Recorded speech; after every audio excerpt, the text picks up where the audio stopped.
الحمد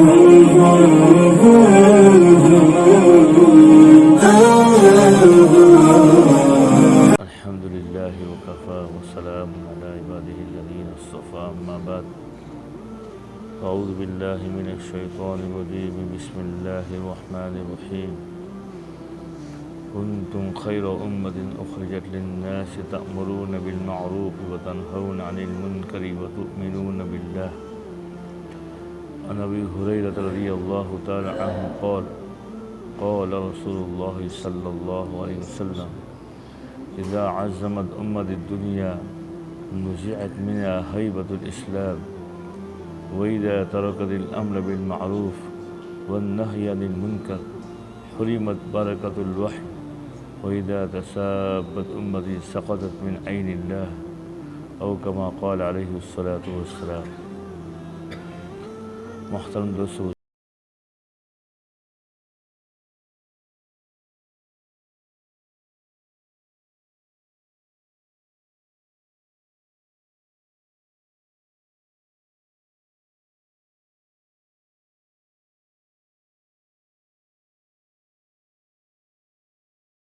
کرنا یہ مقصد نہیں ہے. دنیا میں سب کو بھیجا کہ بھئی کماؤ، گھر کے خرچے پورے کرو، بلکہ مقصد کیا ہے؟ ہمارا اللہ سے تعلق مضبوط بن جائے. یہ تو کیا ضرورت ہے، ضرورت پوری کرنا بھی ضروری ہے. کمانا، نوکری کرنا، یہ کیا ہے؟ ضرورت کے درجے میں. یہ ہماری ضرورت پوری کرنے کے لیے، یہ بھی اللہ کا حکم ہے. لیکن اصل ہمارا مقصد زندگی کیا ہے؟ اللہ کی ذات اور اللہ کی صفات کو پہچاننا. اللہ کو پہچانے اور اللہ کی صفات کو پہچانے. اللہ کتنے بڑے ہیں، ساتوں آسمان، ساتوں زمین، سب کچھ اللہ نے بنایا. چاند بنایا، سورج بنایا، ستارے بنائے. ایک سورج پوری دنیا میں اجالا کرتا ہے. آج ہم گھر میں اجالا کرنے کے لیے کتنے گلوف لگانے پڑتے ہیں، کتنی ٹیوب لائٹ لگانی پڑتی ہے. ایک اللہ کتنا بڑا ہے کہ ایک سورج اور پوری دنیا میں اجالا، اور پوری دنیا پر کنٹرول ایک اللہ کا ہے. میرے دل میں کیا سوچ رہا ہوں، مجھ کو اور آپ کو کچھ پتہ نہیں ہوگا، لیکن اللہ کو معلوم ہے. میرے دل میں خراب خیالات ہیں، اچھے خیالات ہیں، اس کو بھی اللہ جانتا.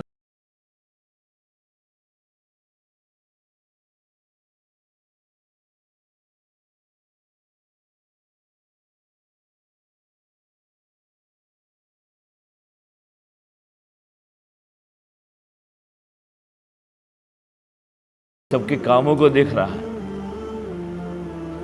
بس اللہ کے استحضار آ جاوے تو گناہ سے آدمی بچ جائے. موبائل آدمی دیکھے پھر غلط چیزیں آ جائے کہ اللہ مجھے دیکھ رہا ہے. کوئی نہیں دیکھ رہا ہے ظاہر میں، ہمارے امی ابا نہیں دیکھ رہے ہیں، لیکن اللہ تو دیکھ رہا ہے. گناہ کی جگہ پر جاوے فوراً خیال رکھے اللہ دیکھ رہا ہے. اور آدمی گناہوں کی وجہ سے اللہ کی نافرمانی کے باوجود اگر مال کی کثرت ہو رہی ہے تو یہ کامیابی کی نشانی نہیں ہے. کہ آدمی مالدار بن گیا تو کامیاب ہو گیا، غریب ہے تو ناکام ہو گیا، ایسی بات نہیں. کامیابی کا دار و مدار تو ایمان اعمال پر ہے. قسمت والا وہ ہے جس کا ایمان مضبوط ہو، جس کا اعمال جاندار ہو. لوگ قارون کا مال دیکھ کر بھی لال ٹپکاتے تھے کہ یہ تو کتنا قسمت والا ہے، کتنا مال دیا ہے اللہ تعالیٰ نے. لیکن وہ جب دسنے لگا، اس نے اللہ کا حکم توڑا، زکوٰۃ کا انکار کیا، تو وہ پورے مال کے ساتھ اس کے لوگ سب دسنے لگے. تو سب کی آنکھیں کھلی کہ ہم تو مال والا قسمت والا سمجھ رہے تھے، لیکن مال والا قسمت والا تو یقین والا ہے، اعمال کو جاندار بنانے والا ہے. کتنا مال و دولت دیا تھا، لیکن اللہ کا حکم توڑا، زکوٰۃ دینے سے انکار کر دیا. اللہ نے اس کو برباد کر دیا، پورے مال کے ساتھ اس کو دسایا. تو دین والے اور یقین والے ہی کامیاب ہوں گے. ہاں، جتنا یقین منائیں گے، جتنے اعمال کو جاندار بنائیں گے، پھر چاہے ناکامی کے نقشے ہوں گے اللہ کامیاب کرے گا. ذلت کے نقشے ہوں گے، اللہ ذلت کے نقشوں میں اللہ عزت دے گا. تنگی کے نقشے ہوں گے، تنگی کے نقشوں میں اللہ وسعت دے گا. بیماری کے نقشے ہوں گے، بیماری کے نقشوں میں اللہ تندرستی دے گا۔ کب؟ جب کہ اندر کا یقین بنے گا اور اندر کے اعمال بنیں گے۔ کامیابی جو ہے اندر کی مایا کے بننے کا نام ہے، ظاہری نقشوں سے کامیابی کا کوئی تعلق نہیں۔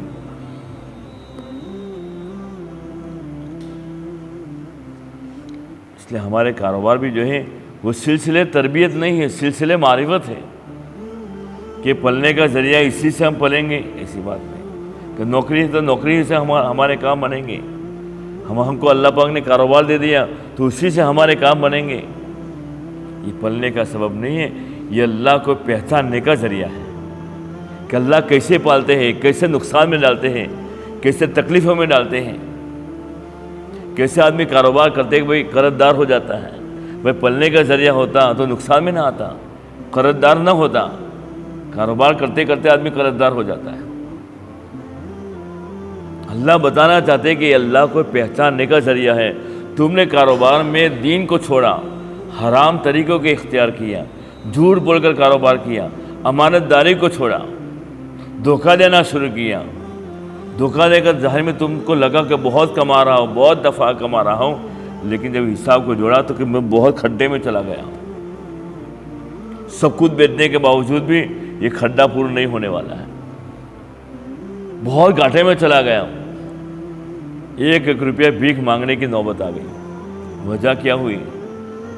کاروبار کا دین چھوڑ دیا۔ کاروبار کا دین کیا تھا؟ حلال کمائی کمانا، سچائی کے ساتھ بیاپار کرنا، امانت داری کے ساتھ بیاپار کرنا، عیب ہو تو عیب کو بتانا کہ چلو عیب نہیں بتانا، بہت مل رہا ہے، یہ عیب دار چیز ہے، اتنے میں بھی بک رہا ہو۔ اور لوگ کہتے ہیں بھائی جھوٹ تو بولنا ہی پڑتا ہے، اس کے بغیر بیاپار نہیں۔ یہ ہمارے ایمان کا دیوالہ نکل چکا۔ بھائی پالنے والے اللہ ہے، اللہ بغیر دکان کے پالنے پر قادر ہے، بغیر نوکری کے پالنے پر قادر ہے۔ اللہ چاہے تو ریت کے ذرات میں پال کے دکھلا سکتا۔ یہ تو امتحان کے لیے اللہ نے جال بچھایا ہے۔ کسی کو کاروبار دیا، کسی کو آٹو کنسل کا دیا، کسی کو کریانے کی دکان دی، کسی کو نوکری دی۔ یہ تو امتحان کے لیے یہ اسباب کا نظام چلایا ہے کہ اس میں رہ کر کون اللہ کے حکم کو اور جناب محمد رسول اللہ صلی اللہ علیہ وسلم کے طریقوں کو آگے رکھتا ہے، کہ اللہ کا حکم آنے پر کون اسباب کو چھوڑ دیتا ہے۔ جیسے نماز اللہ کا حکم ہے، نماز اللہ کا حکم آئے تو کون کاروبار کو چھوڑنے میں آگے ہیں کہ اللہ پر یقین کر کے جماعت کے ساتھ نماز پڑھتا ہے۔ حرام کے راستے سے بہت آ رہا ہے، بہت مل رہا ہے، حلال کے راستے سے تھوڑا مل رہا ہے، تو اللہ پر یقین ہوگا تو حلال کے راستے سے اتنا لے لے گا، یہ چھوڑ دے گا نہیں، اس میں تو بربادی آئے گی، بیٹے بھی نافرمان بن جائیں گے۔ اب حرام کی روزی آئی، اب بیٹا ماں باپ کا کہنا نہیں مانے گا، حرام روزی کھلائی، بیوی شوہر کی بات نہیں مانے گی، گھروں میں جھگڑا ہے جھگڑا، جھگڑا ہے جھگڑا، گھر میں پریشانی پریشانی، بہت کمایا ہے لیکن گھر میں چین سکون نہیں۔ کیا ہوا؟ اللہ کا حکم توڑا، ہماری زندگی تنگ ہو گئی، کیونکہ قرآن کہتا ہے کہ اللہ کا حکم اور نبی پاک صلی اللہ علیہ وسلم کا طریقہ چھوڑوں گے، ہم زندگی کو تنگ بنا دیں گے، سب کچھ ہوتے ہوئے آدمی کو جینے کا مزہ نہیں آئے گا۔ قرآن کہتا ہے وَمَنْ أَعْرَضَ عَنْ ذِكْرِي فَإِنَّ لَهُ مَعِيشَةً ضَنْكًا، جو میرے حکم سے اعراض کرے گا ہم زندگی کو تنگ بنا دیں گے۔ اس لیے دینداری کو سب سے زیادہ اپنانا ہے، ہر وقت دینداری کو زیادہ خیال رکھنا ہے کہ اس میں اللہ کا حکم کیا ہے۔ یہ شریعت کے خلاف تو میرا کاروبار نہیں جا رہا ہے، چاہے میں بہت کما رہا ہوں، یہ شریعت کے مطابق ہے کہ شریعت کے خلاف ہے، یہ کمانا میرے لیے جائز ہے کہ کمانا ناجائز ہے۔ ہر وقت ہم مفتی صاحب سے رجوع کریں، ورنہ کاروبار صحیح طریقے سے ایمانداری کے ساتھ کریں تو آدمی کہاں پہنچ جاتا ہے۔ دینداری کو ہر شعبے میں دینداری لانا ہے۔ کاروبار تو کاروبار میں حضور پاک صلی اللہ علیہ وسلم کا طریقہ کیا، کھانے میں حضور پاک صلی اللہ علیہ وسلم کا طریقہ کیا، شادی بیاہ میں حضور پاک صلی اللہ علیہ وسلم کا طریقہ کیا، موت بعید میں حضور پاک صلی اللہ علیہ وسلم کا طریقہ کیا ہے۔ ہر شعبے میں دین لائیں گے تو دنیا اور آخرت سارے مسئلے حل ہو جائیں گے۔ کاروبار کرتے کرتے بھی آدمی دینداری کے ساتھ کرے گا۔ التاجر الصدوق الامین مع النبیین والصدیقین والشہداء والصالحین، امانت دار ہوگا، سچائی کے ساتھ بیاپار کرے گا تو وہ نبیوں کے سب میں اٹھا جائے گا۔ کاروبار کرتے کرتے اس کا مقام بھی بڑھ رہا ہے کہ نبیوں کی سب میں اٹھایا جا رہا ہے، نیک لوگوں کی سب میں اٹھایا جا رہا ہے، شہداء کی سب میں اٹھایا جائے کہ اس نے اتنی قربانی نہیں دی، اس نے اللہ کے راستے میں قربانی دے کر ایسا دین اپنایا کہ کاروبار میں دین کے خلاف کوئی کام نہیں کیا، کہ کاروبار کرتے کرتے کہاں پہنچ گیا کہ مرنے کے بعد اس کو نبیوں کی سب میں اٹھایا جا رہا ہے، شہداء کے سب میں اٹھایا جا رہا ہے، صالحین کے سب میں اٹھایا جا رہا ہے، یہ اللہ مقام دے رہے ہیں۔ تو بھائی دین کیا ہے بہت ضروری ہے۔ آج جتنے لوگ بھی ہم سنتے ہیں اخبارات میں کہ لوگ مر رہے ہیں، کوئی زہر کھا کر مر رہا ہے، کوئی کہ مشین کے نیچے لائن لگا رہے ہیں کہ میرا گلا کاٹ دو تاکہ مر جائے، ختم ہو جائے۔ کون؟ غریب نہیں، مالدار مر رہے ہیں۔ وجہ کیا ہے کہ دین کو کتنا رپورٹ ہم دیکھ لیں،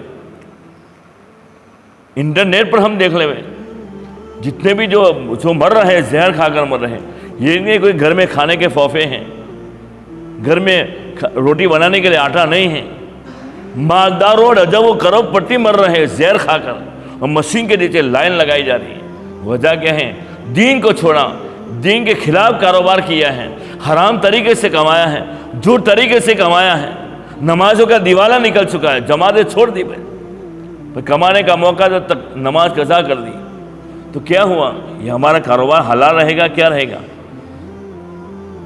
کسب الحلال فریضۃ بعد الفرائض، حلال کمائی فرض ہے، لیکن فرائض کو ادا کرنے کے بعد فرائض آئے گا، فرائض کا درجہ آئے گا تو ہم حلال کمائے، اللہ کا حکم آ جائے گا تو اس کو ہم آگے رکھیں گے۔ کہ دین یہ کہتا ہے کہ حلال کمائی میں اتنے مست نہ ہو جاویں کہ ہمارے نمازیں قضا ہو جاوے، ہمارے تکبیر اولا فوت ہو جاوے، فرائض کا موقع آئے گا تو فرائض کو آگے رکھیں گے۔ تو بھائی ہم سب محتاج ہیں، بھائی میں بھی محتاج ہوں، آپ بھی محتاج ہیں۔ یہ دین ہماری زندگی میں آ جائے، اس کے لیے قربانی دلائی جاتی ہے کہ 4 مہینے اللہ کے راستے میں بھیجا جاتا ہے کہ 100% ہماری زندگی میں دین آ جائے، ایمانیات ہماری مضبوط بن جائے، کیونکہ آدمی دین پر چلے گا، یقین کے راستے سے چلے گا، یقین اندر کو چلائے گا دین پر۔ آج بہت فجر کی نماز میں مجمع نظر نہیں آ رہا ہے کیونکہ ہمارے یقین کمزور ہے۔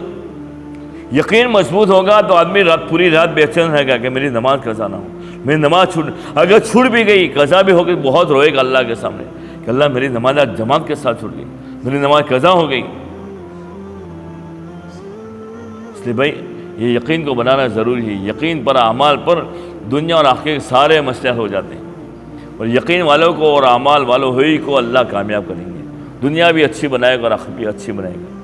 سارے مسئلوں کا حل ایمان اعمال کو بنانا ہے۔ سب سے پہلے نقد دنیا بننے کا وعدہ ہے ایمان اعمال پر، اور ادھار میں آخرت بننے کا وعدہ ہے۔ صبح بتاؤ، ہمت کر کے بتاؤ۔ مشغولی میں سے نکلنا ہے بھائی، فرصت ملے گی وہ نہیں، مشغولی میں سے وقت لگانا ہے، فرصت کسی کو نہیں ہے۔ اصل قربانی کیا ہے؟ مشغولی میں سے۔ کاروبار میں زخم پڑے گا، چوٹ پڑے گی، اس پر اللہ ہدایت پھیلائے گا۔ ہاں قبرستان والے میں، قبرستان میں جو چلے گئے وہ سب فرصت والے۔ قبرستان میں آدمی جو چلا گیا وہ جب وہ مرتبہ سبحان اللہ کہے، لیکن ہم ایک مرتبہ سبحان اللہ کہے، ہمارا وزن بڑھ جائے گا، یہ اس کا کوئی فائدہ نہیں۔ اب عمل کا موقع ختم ہو گیا، ابھی ایک مرتبہ سبحان اللہ کہنے کی قیمت ہے بھائی۔ اللہم لا احصی ثناء علیک انت کما اثنیت علی نفسک یا رب صلی وسلم دائما ابدا علی حبیبک خیر الخلق کلہم۔ یا اللہ ہمارے گناہوں کو معاف فرما، ہمارا کہنا سننا قبول فرما۔ اللہ جو باتیں کہی گئی سنی گئی یقین کے ساتھ عمل کرنے کی توفیق عطا فرما۔ اللہ ہمیں یقین نصیب فرما کہ ہمیں گس والا عمل کیا، دنیا اور آخرت کے سارے مسئلے حل ہو گئے، ایسا یقین دلوں میں پیوستہ فرما۔ اللہ تیرا تعلق پیدا فرما، حقیقی نماز عطا فرما، علم و ذکر کی حقیقت پیدا فرما، حضور صلی اللہ علیہ وسلم والے اخلاق پیدا فرما۔ حج کے لیے عمرے کے لیے میں عافیت کے ساتھ قبول فرما۔ اللہ ہم پر رحم کا، کرم کا، فضل کا، عفو کا، سہولت کا، عافیت کا تو معاملہ فرما۔ اللہ پوری امت میں جو بھی پریشان ہے سب کی پریشانی کو دور فرما، جو جیلوں میں ان کو جیلوں سے رہائی نصیب فرما۔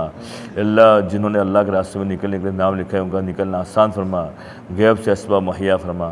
عافیت کے ساتھ مسرہ کی جماعت، مردوں کی جماعت، چلے کی جماعت، ساری جماعت عافیت کے ساتھ بن جاوے، امیر معمور کے ساتھ ایسے اسباب مہیا فرما۔ سب کے اللہ کاموں کو غیب سے بنا دے، سب کے مسائل کو تو عافیت کے ساتھ حل فرما۔ اے اللہ ہمارے گس والا عمل قبول فرما، گس والا عمل قبول فرما کر ہمارے یقین میں تبدیلی پیدا فرما، اور پورے عالم کے انسانوں میں یقین کی تبدیلی پیدا فرما۔ اللہ ہمارا بھی تیرے خزانوں سے تعلق مضبوط بنا، اور پورے عالم کے انسانوں کا بھی تیرے خزانوں سے تعلق مضبوط بنا۔ اللہ ہماری زندگی میں 100% دین زندہ فرما، ہمارے بیوی بچوں کے اندر 100% دین زندہ فرما۔ جن لوگوں کا احسان ہے ان کے احسان کا بہترین بدل عطا فرما، تھوڑا مانگا زیادہ عطا فرما، اپنے خزانے سے سب کچھ عطا فرما، جو مانگنے سے رہ گئے وہ بھی عطا فرما۔ حضور پاک صلی اللہ علیہ وسلم نے جتنی خیر کی اور بھلائی کے لائیں دعا مانگی، اس میں ہمارا اور پوری امت مسلمہ کا بھرپور حصہ عطا فرما۔ جتنے شروع سے حضور پاک صلی اللہ علیہ وسلم پناہ مانگی ہیں، ان تمام چیزوں سے ہم سب کو اور پوری امت مسلمہ کو پناہ نصیب فرما۔ ہمارے دعا کو تیرے کرم سے فضل سے جناب محمد رسول اللہ صلی اللہ علیہ وسلم کے صدقے طفیل میں قبول فرما۔ جزا اللہ عنا محمد ما هو اہلہ صلی اللہ علیہ وسلم۔ سبحان ربک رب العزت عما یصفون وسلام علی المرسلین والحمد للہ رب العالمین برحمتک یا رب۔